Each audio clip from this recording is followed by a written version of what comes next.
हमारा टॉपिक है क्लासेस और क्लासेस में हम फर्दर डिस्कस कर रहे हैं पैरामीटर पासिंग, रेफरेंस वेरिएबल्स और प्रिमिटिव वेरिएबल्स को। एग्जांपल है आपके सामने सिलेक्शन सॉर्ट की।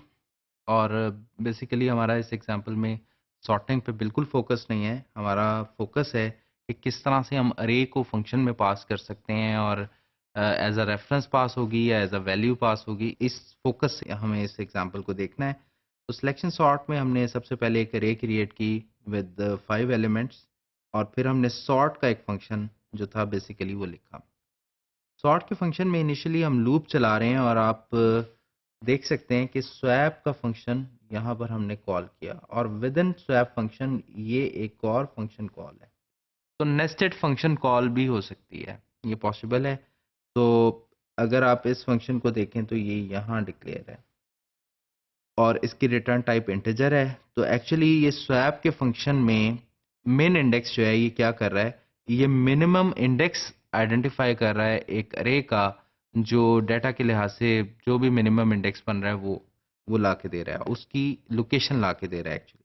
तो जब ये फंक्शन खत्म होगा तो ये इंटीजर रिटर्न होगा, तो वो एक एक्चुअल पैरामीटर बन जाएगा स्वैप की कॉल के लिए। और वो वैल्यू जो है वो एक्चुअली फॉर्मल पैरामीटर आई को पास हो जाएगी। आप देख सकते हैं स्वैप के फंक्शन के हेडर को।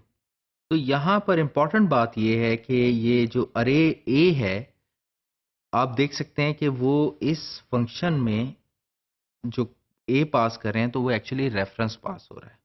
और ये यहाँ जो ये रिसीव हो रहा है तो वो भी एक रेफरेंस रिसीव हो रहा है। ये अरे सेम है, सो दोनों रेफरेंसेस जो हैं एक ही मेमोरी लोकेशन को एक्सेस कर रहे हैं।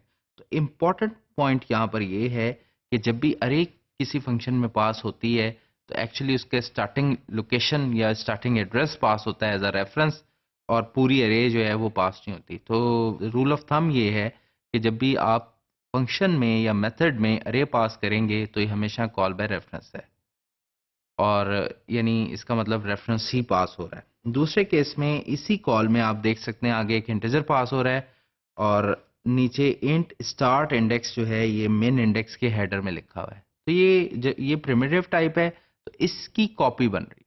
तो एक ही कॉल में पार्शली जो है कॉल बाय रेफरेंस भी हो रही है और कॉल बाय वैल्यू भी हो रही है। तो ये यहाँ पर एक बड़ा इंपॉर्टेंट एस्पेक्ट आपको देखना है। और इस पूरी पिक्चर से भी आपको ये समझ आ रहा है कि एक्चुअली जो अरे पास हो रही है वो कॉल बाय रेफरेंस की वजह से उसकी कॉपी नहीं बन रही, एक्चुअल अरे ही पास हो रही है, सिर्फ नीचे नया रेफरेंस बन रहा है। अब हम देखते हैं अरे element of primitive data type.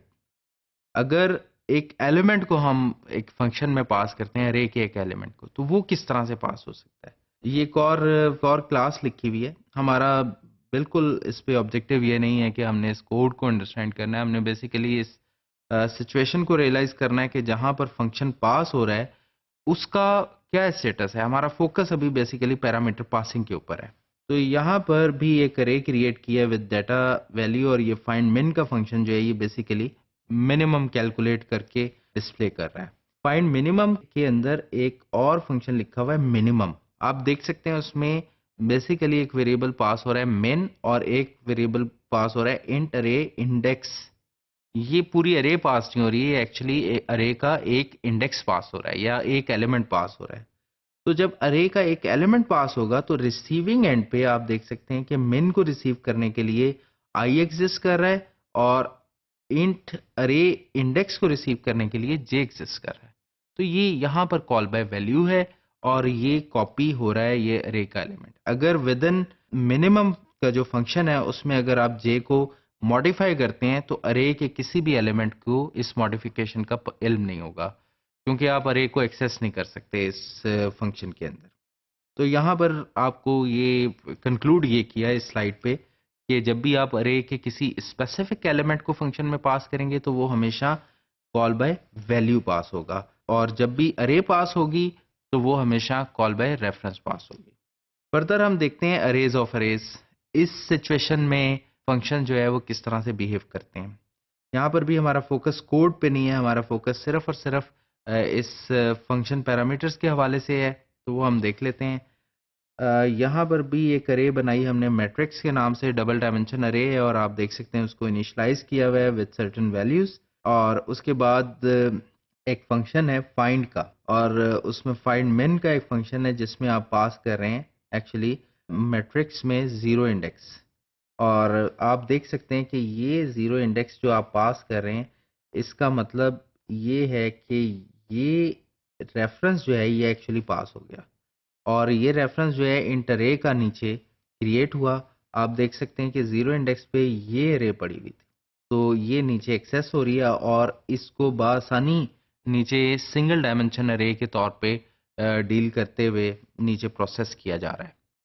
तो ये इम्पॉर्टेंट एस्पेक्ट यहाँ पर ये है कि आप अरे के यानी मल्टी डायमेंशनल अरे के केस में भी आप हर इंडेक्स के लिहाज से आप अरे को पास कर सकते हैं। अब यहाँ पर जो ये कॉल है मैट्रिक्स जीरो को, ये कॉल जो है ये कॉल बाय रेफरेंस ही है, क्योंकि अरे बेसिकली एक स्ट्रक्चर है, ये कोई सिंगल एलिमेंट नहीं था। अगर ये पिछली स्लाइड में हमने इसी तरह लिखा है, वहां पर एक नॉर्मल प्रिमिटिव डाटा टाइप का एक एलिमेंट था, इसलिए वो कॉल बाय वैल्यू हो गई। लेकिन मैट्रिक्स जीरो में इस वक्त प्रिमिटिव डाटा टाइप का एलिमेंट नहीं था, ये बेसिकली एक स्ट्रक्चर है पूरा। तो इस वजह से यहाँ पर कॉल बाय रेफरेंस ही अकर हुई है और कॉल बाय रेफरेंस के जरिए ये चल रहा है, और ये कॉपी नहीं बनी पूरी अरे की। तो इससे होपफुली आपको पैरामीटर पासिंग के बारे में क्लैरिटी आई हो। और फर्दर हम देखते हैं कि correspondence between formal parameters and actual parameters, किस तरह से हम फॉर्मल पैरामीटर्स को और एक्चुअल पैरामीटर्स को कंपेयर कर सकते हैं। In order of and the number of actual parameter must match the order of and number of formal parameters. तो एक तो इम्पॉर्टेंट बात यह है कि अगर एक्चुअल पैरामीटर्स आप 3 पास कर रहे हैं तो फंक्शन के हेडर में फॉर्मल पैरामीटर्स भी 3 होने चाहिए, पहली चीज इन द मेथड डेफिनेशन। उसके बाद actual parameter must be type compatible with the formal parameter. Important बात यह है कि अगर आप 3 पैरामीटर्स आपने फंक्शन में पास किए और पहले पैरामीटर की टाइप इंटीजर है, दूसरा पैरामीटर स्ट्रिंग टाइप का और तीसरा पैरामीटर बूलियन है, तो एक्चुअल जो फॉर्मल पैरामीटर आप जब डिफाइन कर रहे हैं तो उसमें भी यही सीक्वेंस होना चाहिए कि पहला पैरामीटर इंटीजर टाइप का, दूसरा स्ट्रिंग और तीसरा बूलियन होना चाहिए। If the formal parameter is of a primitive data type, the actual parameter must be of same primitive data type. तो यहाँ पर वही बात रिपीट हो रही है कि अगर एक्चुअल पैरामीटर की जो टाइप हम आप पास करें वही फॉर्मल पैरामीटर की टाइप होनी चाहिए। और अगर वो और a data type that can explicitly be converted to the formal primitive data type. ये वो केस है कि अगर फॉर इंस्टेंस आप फ्लोट पास कर रहे हैं एज अ एक्चुअल पैरामीटर और फॉर्मल पैरामीटर में ये लॉन्ग है या डबल है, तो फ्लोट ऑटोमेटिकली कन्वर्ट हो जाएगा डबल में। तो ये इसके लिए हमें परेशान होने की ज़रूरत नहीं है, ये यानी वाइडनिंग का रूल अप्लाई हो जाएगा इस पर। Further, if the formal parameter is of a reference data type, अगर फॉर्मल पैरामीटर रेफरेंस टाइप का है तो the actual parameter must be an object of a same class. तो फिर एक्चुअल जो फॉर्मल पैरामीटर है वो भी उसी क्लास के ऑब्जेक्ट का रेफरेंस होना चाहिए। और अगर या दूसरा केस ये, और एन ऑब्जेक्ट ऑफ अ सब type of the formal reference type, इसका मतलब ये है कि या फिर वो किसी भी सुपर क्लास को रेफर कर रहा हो यानी बेस क्लास को रेफर कर रहा हो, तब भी इशू कोई नहीं है।